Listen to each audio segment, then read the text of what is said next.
আসসালামু আলাইকুম এভরিওয়ান। আজকে সুজি দিয়ে এতটা মজাদার একটা মিষ্টি রেসিপি শেয়ার করব আপনাদের সাথে। আপনারা তো এটা খেলে বিশ্বাসই করবেন না যে এটা সুজি দিয়ে কিভাবে তৈরি হয়। এই রেসিপিটা তৈরি করতে একেবারে অল্প উপকরণ লাগে, কিন্তু খেতে হয় অসাধারণ, তৈরি করাও খুব সহজ।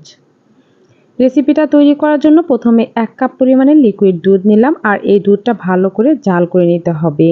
যদি জাল না থাকে তাহলে একটু বলক তুলে নেবেন। আমার দুধটা আগে থেকেই জাল করা ছিল, তারপরেও দুধটা গরম হওয়া পর্যন্ত অপেক্ষা করব। দুটো এলাচ দিয়ে দিলাম আর 1/3 কাপ দিয়ে দিলাম চিনি। চিনিটা গলা পর্যন্ত ভালো করে জাল করে নিতে হবে এবং একটা বলক তুলে নিতে হবে। আপনাদের কাছে যদি এলাচ গুঁড়ো থাকে তাহলে গুঁড়োটাও দিতে পারেন। দেখুন বন্ধুরা, বলক চলে এসেছে। এ পর্যায়ে 1/3 কাপ দিয়ে দিব সুজি। আর সুজিটা দিয়ে কিন্তু চুলার আঁচটা একটু কমিয়ে দেব। এখন ভালো করে নেড়েচেড়ে নিতে হবে।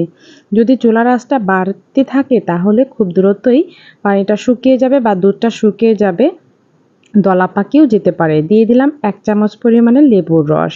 বন্ধুরা, আপনারা ভাববেন না যে লেবুর রসটা দিলে এটা নষ্ট হয়ে যাবে বা টক ভাব আসবে। তেমন কোনো কিছুই হবে না, সুজিতে একটু দানা ভাব আসবে, এর জন্যই দেওয়া। দিয়ে দিলাম 1/3 কাপ গুঁড়ো দুধ। এখন ভালো করে নেড়েচেড়ে গুঁড়ো দুধটা মিশিয়ে নিতে হবে। ভালো করে না মেশালে দেখা গেছে গুঁড়ো দুধে দানা দানা ভাব থেকে যাবে। দেখুন, ভালো করে স্প্যাচুলার সাহায্যে আমি একটু ডলে ডলে ভালো করে মিশিয়ে নিচ্ছি। যেহেতু আমি গুঁড়ো দুধটা ব্যবহার করেছি, সেক্ষেত্রে কোনো ঘিয়ের দরকার নেই। ঘি ছাড়াই এটা এমনিতেই উঠে আসবে। আর যে আস্ত এলাচ দুটো দিয়েছিলাম, এখন ভালো করে সে দুটো তুলে ফেলে দিচ্ছি। আরও একটু ভালো করে নেড়েচেড়ে একটু শক্ত ডো তৈরি করে নিতে হবে। আর এ পর্যায়ে কিন্তু চুলার আঁচটা একেবারেই লো হিটে থাকবে। গুঁড়ো দুধ দেওয়াতে কিন্তু ঘির কোনো প্রয়োজন হয় না। এমনিতেই দেখুন এটা অনেক সফট হয়েছে আর অনেক একটা টাইট ডো হয়ে গেছে। এখন চুলাটা অফ করে নামিয়ে নেব। নামিয়ে নিয়ে এরকম ফয়েল পেপার বা যে কোনো র্যাপিং পেপার, যে পেপার হোক, এর মাঝে দিয়ে এরকম একটা ডো দিয়ে রোল তৈরি করতে হবে। আর এই কাজটা কিন্তু একটু গরম থাকতে অবস্থায় করে নিতে হবে। রোলের মতো কিন্তু আমি তৈরি করে নিলাম। এখন আমি এই পেপারটা দিয়ে মুড়িয়ে ফ্রিজে রেখে দেব।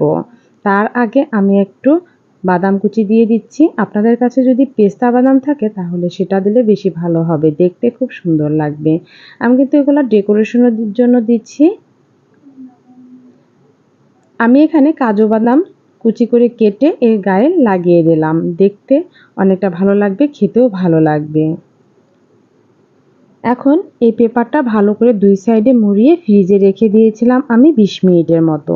ফ্রিজ থেকে 20 মিনিট পরে বের করে এখন আমি কেটে দেখাবো। একদম কিন্তু সেট হয়ে গিয়েছে আর একটু টাইট ভাব এসেছে। কেটে দেখাচ্ছি আপনাদের সাথে। বন্ধুরা, কতটা সহজভাবে কিন্তু এই মিষ্টিগুলো তৈরি করে নিলাম। আপনারাও কিন্তু 1 কাপ সুজির বদলে 2 কাপ সুজি দিয়েও বেশি করে তৈরি করেও ঘরে রেখে খেতে পারবেন সপ্তাহখানেকের মতো। এই মিষ্টিগুলো তৈরি করা যতটা সহজ, খেতে কিন্তু অনেকটা বেশি মজা। তাই আজই ঝটপট তৈরি করে বাচ্চাদের এবং বড়দের সবাইকে পরিবেশন করতে পারেন। এবং কি, ঘরে মেহমান হঠাৎ করে চলে আসলেই 5 মিনিটের মধ্যেই এটা তৈরি করে পরিবেশন করতে পারবেন। রেসিপিটা কেমন লাগলো সেটা কিন্তু কমেন্টসে জানাতে ভুলবেন না। যদি ভালো লেগে থাকে তাহলে লাইক, কমেন্ট, শেয়ার করে দিবেন। এরকম নতুন নতুন এবং সহজ রেসিপি পেতে হলে চ্যানেলটি সাবস্ক্রাইব করে রাখতে পারেন। সবাই ভালো থাকবেন, সুস্থ থাকবেন। আজকে এই পর্যন্তই। আল্লাহ হাফিজ।